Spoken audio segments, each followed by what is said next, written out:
Good morning, and thanks for joining me. First of all, I'd like to thank Courtney at Good Word Tractors for introducing my grill on his channel. And a lot of you guys had a lot of good responses and wanted to see how I did it. So today, I like to take the time and the opportunity to show you I'm going to use tools that basically all of us have in our garage. This is not a very hard, difficult project. Matter of fact, it's very easy. Some of the things I want to share with you is when you start looking for your artwork, make sure your artwork doesn't have the centers like a zero that's not attached to the outside edges.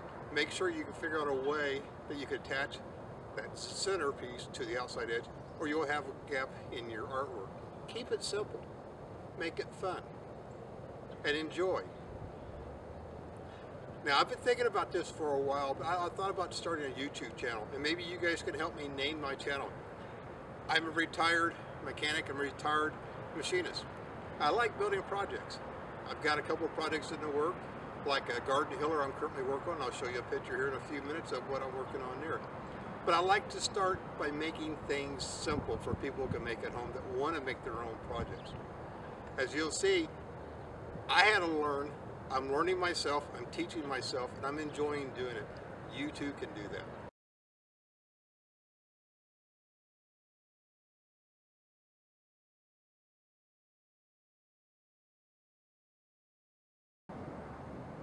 This is my current project I'm working on, making a garden hiller. As you can see, I've made the frame, and I'm working on building the braces up. Now I will go back on a later date and I'll show you how I get to where I'm at now. If you're interested in this type of project, please like and subscribe to my channel, and we'll give detailed information on this. Thank you. And throughout the video, I kept referring to I was using 12 gauge hot rolled steel. That's an error. I was using 14 gauge, which is little smaller thicknesses than the 12 gauge. I figured the 14 gauge was a little easier to hand manipulate and bend versus the 12 gauge. Sorry about the misinformation in the footage. Please keep it in mind as you see the rest of the video. Thank you and have a nice evening. If you hear a background noise of a heater, I apologize for it. It's only 22 degrees outside of my barn, so I'm trying to keep warm a little bit. Now first, before we get started, let's talk about shop safety. Personal protection equipment. You're going to be using a carbide burr here in a minute. When you use a carbide burr, you're going to have little small slivers of metal. I personally like to have hearing protection on. I like to have some kind of face mask on to keep, just in case I inhale some of those little small particles of metal. I don't want that in my lungs. The last thing I recommend and highly encourage is you wear leather gloves, because you're going to find out even in this process, you're going to get little slivers into your finger, and they're not very comfortable, and you'll be picking them out for a few weeks. And I'll warn you ahead of time, they're not fun to get to. They're real small and minute. But don't distract that from the project. The project is a fun project. When I started this project, I thought about it for a few weeks. I thought about options I had to make it. I thought about what patterns I wanted. I wanted to make sure I could do what I wanted. So I first went out and got the artwork for my name. And I realized quickly there's a lot of different styles and patterns you can choose from. So I looked carefully and I picked through the ones that does not have a center that would fall out. Second of all, I found my artwork. And I figured out what artwork I wanted, how simple it would be. Again, make sure things are connected. After I completed my project, I went out on the internet, and actually I was contacted by Brock Maggard. He's from Rock Hill Farms, and he has a video out there called Custom Brush Guards and Chain Hooks on a 2038R. Now his video does a very good job of showing you how he did his pattern layout with expanded metal. He's almost exactly the same as I did. Now the one thing I will share with you that he explained in the back of his video is that he had an issue after welding all of his pieces together that it didn't fit back on the tractor properly. Now what I would encourage you when you take off your guard off your tractor, measure the distance that guard is bolted onto with the 4 bolts or 2 bolts, whichever guard you have.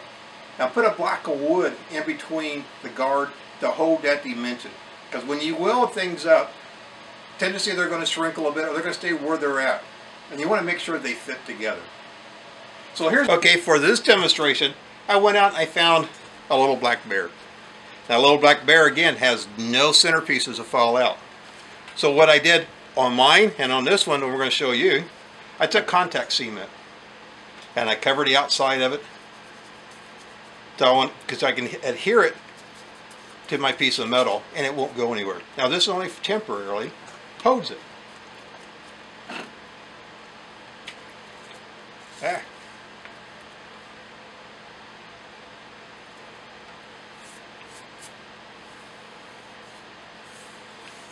Put it where you want it on your template, on your metal. Now what I did, I took a center punch.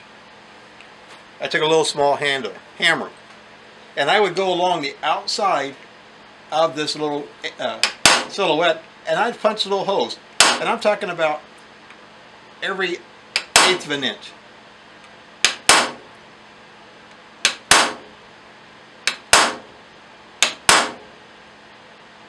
Now I'm not going to do it all the way through. I'll do it and I'll come back. But what you can see, these little holes will be my holes that I'm going to drill a small drill bit in a few minutes. Then I'll take a Dumore and I'll attach it. Let me go ahead and I'll center punch all these and I'll be right back. Alright, I've got it all center punched out. I followed the outside of the bear. Now take your time and enjoy. Now what I did, I come in and I take off the paper. If you can see, there are all those little dots is my shape of my bear. But what I want to do, I want to make sure I can see it when I drill my holes. So I've got a little unit paint marker. So I'm going to take the paint marker and I'm just going to go ahead and I'm going to follow the outline of that bear.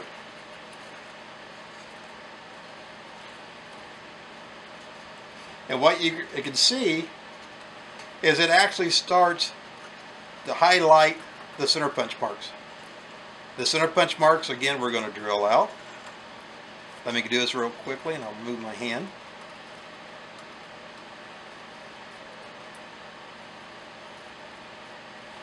Now, can you see the figure of the bear? Can you see the center punch marks? Let me. I've got a number 53 drill bit tucked up in my drill chuck, which is a 0.059 of an inch thickness. Now, make sure you have your drill speeds correct for your drill bit. It needs to be fast. Now I'm going to drill a couple of these holes, and I'm going to go on and drill all of them, and I'll come back to you. But I'm just taking my center punch mark, and I'm just easily finding my mark, and barely drilling a hole. And as you see, it's creating an outline for me.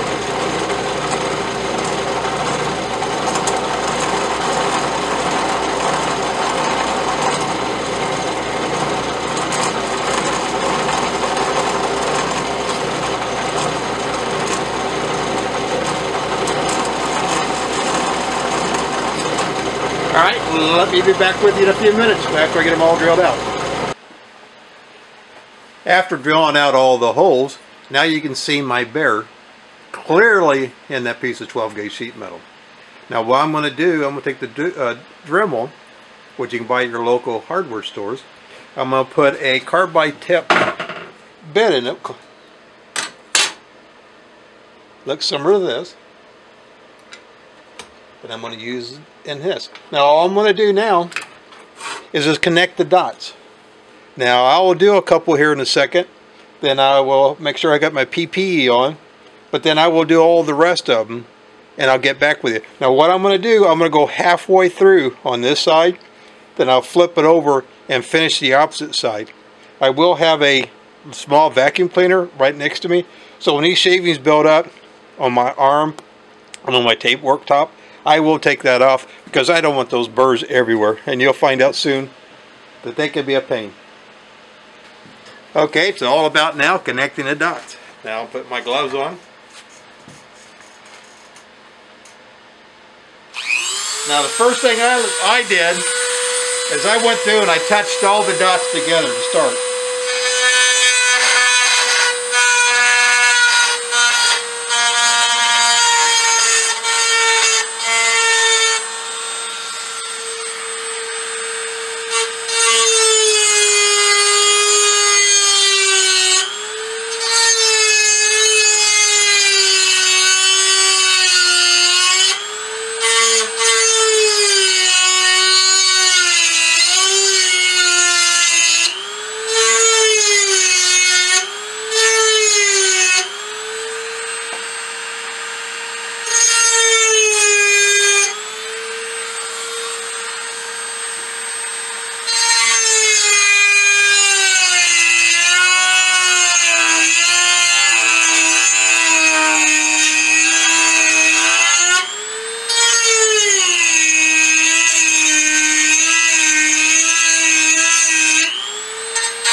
you can see, the burr goes through pretty quick through the middle, and again, I'm only going halfway through it.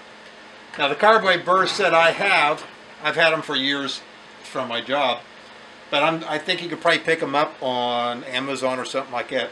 Tell you what, let me go ahead and lay this all out on this side, and just before I flip it, I'll show you what I've got, and I'll show you how to do the other side and then clean it up. Okay, I'm about 15 minutes into it.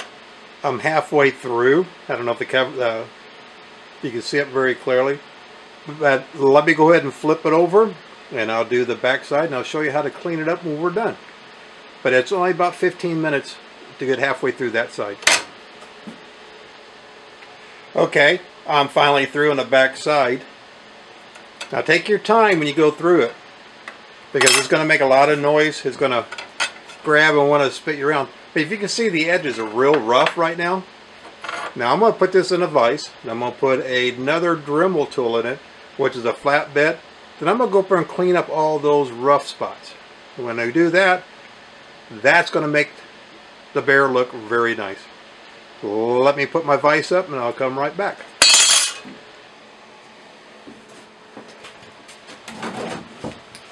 Okay, in closing, you know, this is an easy project for me.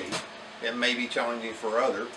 God gave me the talents to be able to understand how to do things like this, and that's why I've thought about this channel. I would like to create this channel. I need your guys' help to help me come up with a name for it. My leftover little bear, I think I'm going to clean it up in a little bit. I'll give it to one of my grandsons, or maybe just throw it on my desk. These are easy projects. Thank you guys for coming and along with me on this project. Thanks for watching. If anything I can do to help you, if you have a challenge that you can't overcome when you start this project, you can go ahead and contact me, and I'll be glad to help you out any way I can. Thank you. You guys have a nice day.